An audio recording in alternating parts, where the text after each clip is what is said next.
Topic है creating graphics. After saving the drawing जो हमारा नेक्स्ट टॉपिक होगा क्रिएटिंग ग्राफिक्स।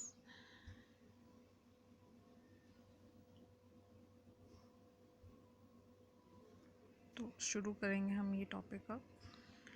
तो कोई भी अगर हम डॉक्यूमेंट बनाते हैं तो मेन जो डॉक्यूमेंट है उसके बिल्डिंग ब्लॉक्स होते हैं, उसमें जो हम ऑब्जेक्ट्स यूज़ करते हैं। ठीक है, objects are the building blocks of a document. By using the tools in the toolbox, you can create different types of objects.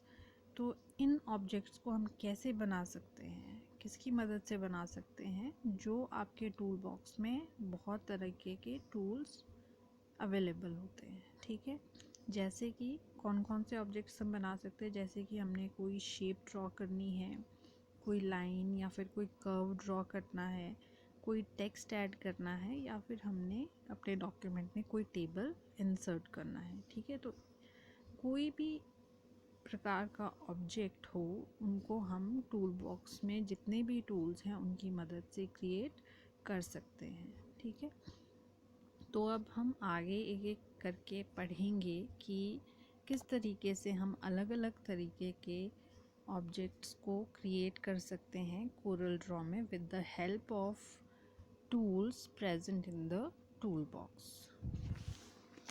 तो फर्स्ट हमारा है ड्राइंग कॉमन शेप्स।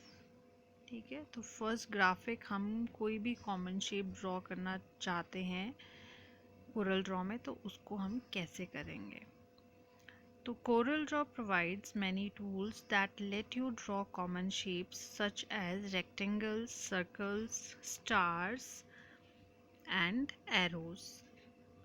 तो Corel Draw में हमारे पास डिफरेंट टाइप्स ऑफ टूल्स होते हैं जिनकी मदद से हम बहुत कॉमन शेप्स ड्रॉ कर सकते हैं, जैसे कि रेक्टेंगल्स तो समझते ही होंगे आप, अगर आपने कोई वर्गाकार आकृति बनानी है, सर्कल्स अगर आपने गोलाकार आकृति बनानी है। ठीक है, स्टार्स कोई आपने स्टार शेप ड्रॉ करना है, या फिर आपने कोई एरो बनाना है।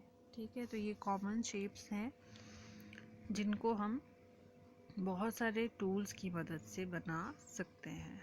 तो the steps in creating a rectangle are as follows. अब हम यहाँ पे स्टेप्स पढ़ेंगे, स्टेप वाइज पढ़ेंगे कि किस तरीके से हमने रेक्टेंगल ड्रॉ करना है। ठीक है, हम एक कॉमन शेप यहाँ पे ले रहे हैं रेक्टेंगल, तो हमने इस रेक्टेंगल को किस तरीके से ड्रॉ करना है कोरल ड्रॉ में, उसके लिए स्टेप्स है। फर्स्ट है आपका click the rectangle tool in the tool box. अब हमने क्या करना है, जो हमारा टूल बॉक्स दिया होगा हमारी विंडो में, उस पे जाके हमने रेक्टेंगल टूल पे क्लिक करना है। ठीक है, यहाँ पे ज़्यादा क्लियर विजिबल नहीं है तो मैं ये हाईलाइट करना चाहूँगी यहाँ पे थोड़ा सा ये। ठीक है, ये आपका रेक्टेंगल टूल है टूल बॉक्स में, आपने इस पे जाके क्लिक करना है। The mouse pointer changes to crosshair with a small rectangle beneath it. तो जो आपका माउस का पॉइंटर होता है, आमतौर पे आपका माउस का पॉइंटर कैसा होता है, इस तरीके का एरो। ठीक है, तो ये जो आपका माउस का पॉइंटर है ये किस में चेंज हो जाएगा, इस क्रॉस हेयर में, इस तरीके से, और यहाँ पे एक रेक्टेंगल सा आपका बना होगा। ठीक है, तो आपका माउस का पॉइंटर इस तरीके का हो जाएगा। Then click anywhere in the drawing area and drag the mouse pointer. अब आपने इस ड्राइंग एरिया में कहीं पे भी क्लिक करना है और अपने माउस पॉइंटर को ड्रैग करना है। ठीक है, release the mouse button where you like the end of the rectangle. अब आपने जब आप ड्रैग करोगे, ठीक है, जो आपका शेप ड्रॉ हुआ, उसके बाद आपने उस माउस पॉइंटर को वहाँ पे छोड़ देना है जहाँ पे आप चाहते हो कि आपने अब अपना रेक्टेंगल यहाँ पे एंड करना है। ठीक है, जैसे ही आप छोड़ोगे आपके ड्राइंग एरिया में रेक्टेंगल ड्रॉ हो जाएगा। ठीक है, जैसा कि यहाँ पे दिखाया गया है, इस तरीके का रेक्टेंगल आपका ड्रॉ हो जाएगा। ठीक है, तो ये स्टेप्स थे आपके रेक्टेंगल ड्रॉ करने के लिए। Similarly use ellipse tool to draw circle and ellipses, polygon to draw polygons, arrow shapes to draw direction arrows and arrow heads etcetera. इसी तरीके से इसी तरीके से आपने अगर सर्कल या फिर एलिप्सेस ड्रॉ करने हैं तो आपको एलिप्स टूल यूज़ करना पड़ेगा। अगर आप पॉलीगन ड्रॉ करना चाहते हो तो आपको पॉलीगन टूल यूज़ करना पड़ेगा। और अगर आप डायरेक्शन एरोज ड्रॉ करना चाहते हैं या फिर एरो हेड्स ड्रॉ करना चाहते हैं तो आपको arrow shape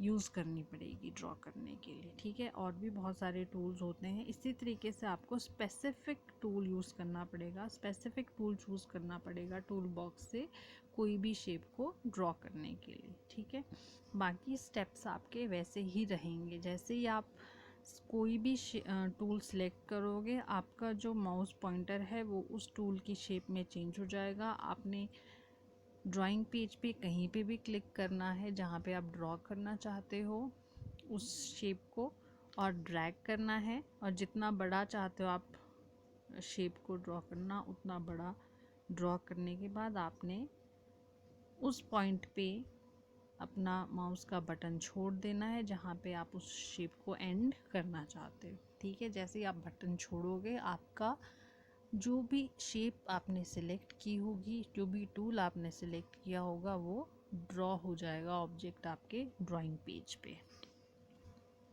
right,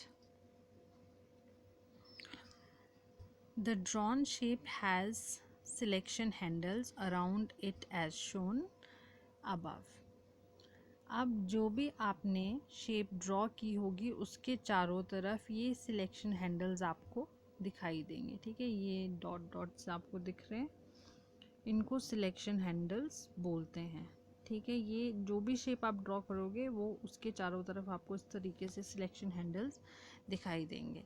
these handles can be use to scale shape horizontally, vertically और बोथ। अब इन सिलेक्शन हैंडल्स का क्या काम है, अगर आप अब जो आपने शेप ड्रॉ की है उसको आप हॉरिजॉन्टली या वर्टिकली छोटा बड़ा करना चाहते हो तो आप ये इन सिलेक्शन हैंडल्स की मदद से कर सकते हो। मान लो आपने ये इतना करना है तो आपको ये सिलेक्शन हैंडल ड्रैग करके अंदर की तरफ को ले जाना होगा। ठीक है, या फिर आप इसको इधर से इतना बढ़ाना चाहते हो तो ये आपको ड्रैग करके बाहर की तरफ को ले जाना होगा। इस तरीके से आप इस सिलेक्शन हैंडल को अपने ऑब्जेक्ट को स्केल करने के लिए यूज़ कर सकते हो। To scale a shape, point to one of the selection handle and then drag it in the direction you want to scale the shape। ठीक है, जैसा कि मैंने अभी बताया कि अगर आप अपने ऑब्जेक्ट को स्केल करना चाहते हैं तो आपको इनमें से कोई भी एक सिलेक्शन हैंडल को क्लिक करना है और जिस डायरेक्शन में आप अपने ऑब्जेक्ट को स्केल करना चाहते हैं उस डायरेक्शन में आपको उसको ड्रैग करना होगा। ठीक है, इस तरीके से आप अपनी ऑब्जेक्ट को स्केल कर सकते हो अपनी नीड के अकॉर्डिंग। तो ये है तरीका कोई भी कॉमन शेप को ड्रॉ करने का। आपने रेक्टेंगल ड्रॉ करना है, एलिप्स ड्रॉ करना है, या फिर आपने कोई लाइन ड्रॉ करनी है, एरो ड्रॉ करना है, तो आप वो इस तरीके से कर सकते हो। उसका स्पेसिफिक टूल आपको टूल बॉक्स से सिलेक्ट करना है, ड्राइंग पेज पे ड्रैग करना है और वो शेप आपकी ड्रॉ हो जाएगी। तो कोई भी क्वेरी है आप क्वेश्चन मुझसे कर सकते हो मैसेज करके।